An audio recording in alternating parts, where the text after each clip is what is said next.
Satisfied na? Okay. Pwede na sa pangmalayuan.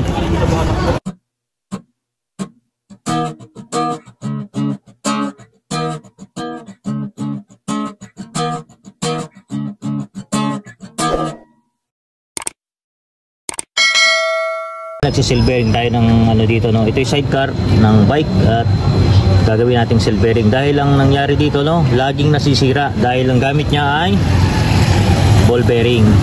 So ginabi na tayo dito sa area, no. Kaya ganoon talaga. So gusto ko lang ma-share yung video para karoon tayo ng konting idea sa paggagawa ng bike. So sana makatulong ako sa inyo, no, dito sa video na to. At itong hub na to ay nasisilvering. Ito yung silvering. At ito yung ball bearing. Kopa ay maliit. So hindi papasok itong ating silvering na 6,000. So mangyayari nito, tatanggalin natin yung kopa.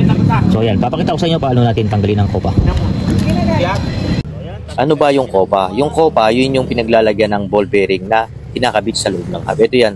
So tatanggalin natin at ipapakita ko na rin sa inyo paano ba tanggalin ang kopa. Yan. Papaluin lang natin palabas yan. Yan.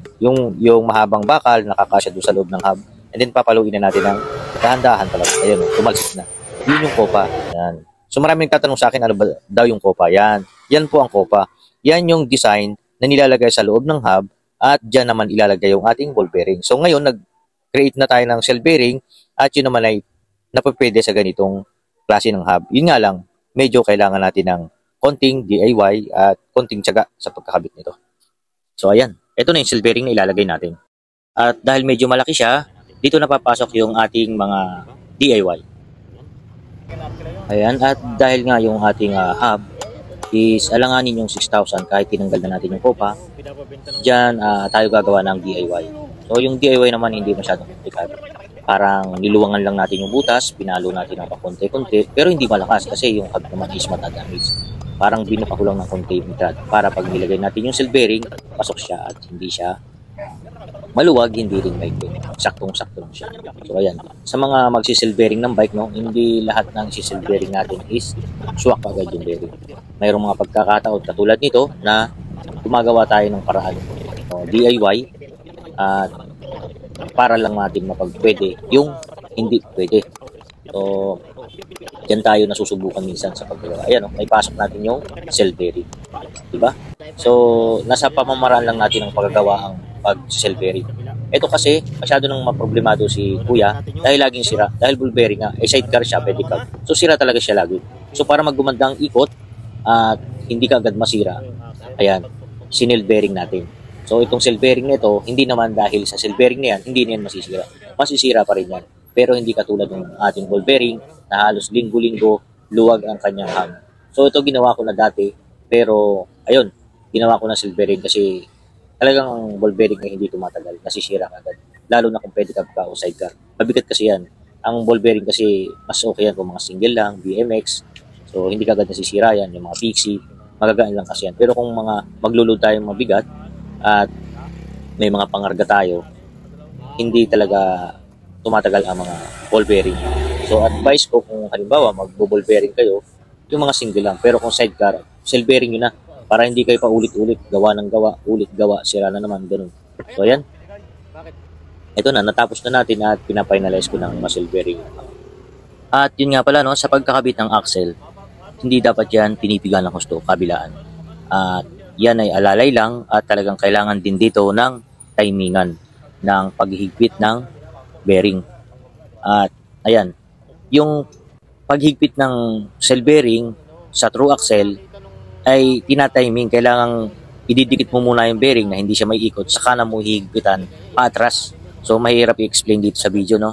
Pero gagawa tayo ng panibagong tutorial para dyan at paano ba higpitan ang shell bearing na yung hindi naman kumakalog. Yan ang madalas tanong sa akin ng iba. Kasi pag sinel bearing daw, kumakalog pa rin. So sa akin naman hindi kumakalog eh. Yun nga lang, siguro nagkakaiba tayo ng procedure sa paggagawa.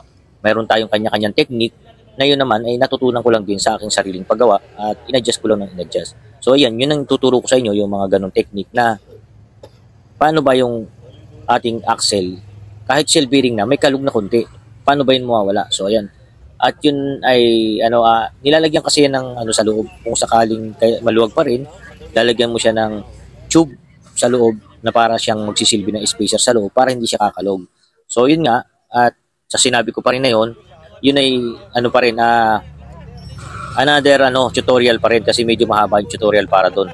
At dapat talaga maliwanag, hindi ganitong malayo yung video.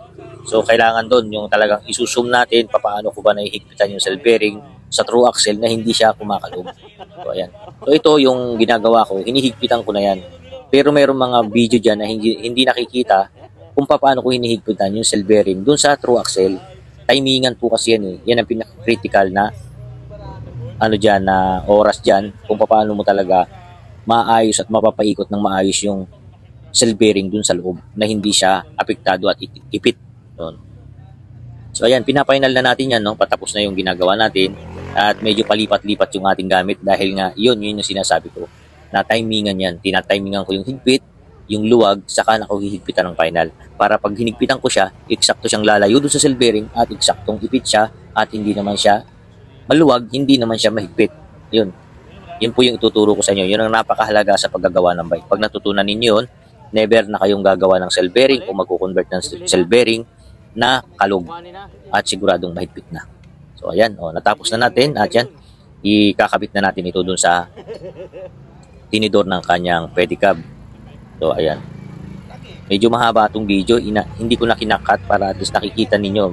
May mga nanonood kasi nakikita nila yan sa video kung paano ko ginagawa at ginagaya lang nila. So hindi ko na kinakat. At yun nga pala, sa paghigpit ng cell bearing, pag maghihigpit tayo ng true axle, huwag nating pagsasalubungin. Yung higpitan natin yung kabilang side, tapos higpitan natin yung kabilang side, yung tornilyo, pagsasalubungin natin, mapipisa yung ating cell bearing. Yun ang ingatan natin. Huwag tayong magkokontra na yung isang liabi na yan, dyan nakakapit, at doon sa kabila, nakakapit din yung isa. Yung pwesto na yan, kaya ganyan position ko, kinukuha ko yung tamang luwag at higpit ng cell bearing. Saka ako magkokontra dito sa kabila ng paghigpit. So makikita nyo mamaya yung video. Ayan. Pinisto ko na yung isang open wrench, pangalawang open wrench. Ayan. Hinihigpitan ko na siya dyan. Ayan. Yan na yung pagtatiming nung axle na paghigpit at pagluwag na eksakto lang ang luwag at higpit. Ayan, diba? Parang tinitimpla ko siya. Yan yung pinaka-critical na part sa paggagawa niya. Okay, diba? Ang ganda ng ikot, parang hindi na humihinto yung rim natin. Diba? Cell bearing na siya. At yan. Perfect ang pagkakakabit at yung ikot niya talagang napakaganda. So ayan, ikabit na natin doon sa fork ng kanyang pedicab. At ayan. Pagkatapos natin ditong ikabit, ayan, tatanungin naman natin yung may-ari ng pedicab kung satisfy ba talaga siya doon sa ginawa natin, papaikutin natin, paparides natin para at least kung may mapansin pa siyang kakaiba, di gawin natin. Ayan, tingnan yung ikot ng gulong, diba? Matulin, walang kalog. Ayan, naalog ko yan. So ayan, so sana nakakuha ulit kayo ng panibagong technique sa paggagawa ng bike. Satisfy na? Okay. Pwede na sa pangmalayuan. So ayan, another day for another experience at sana may natutunan ulit kayo sa aking mga new tutorial at paano ba gumawa ng cell bearing. Thank you!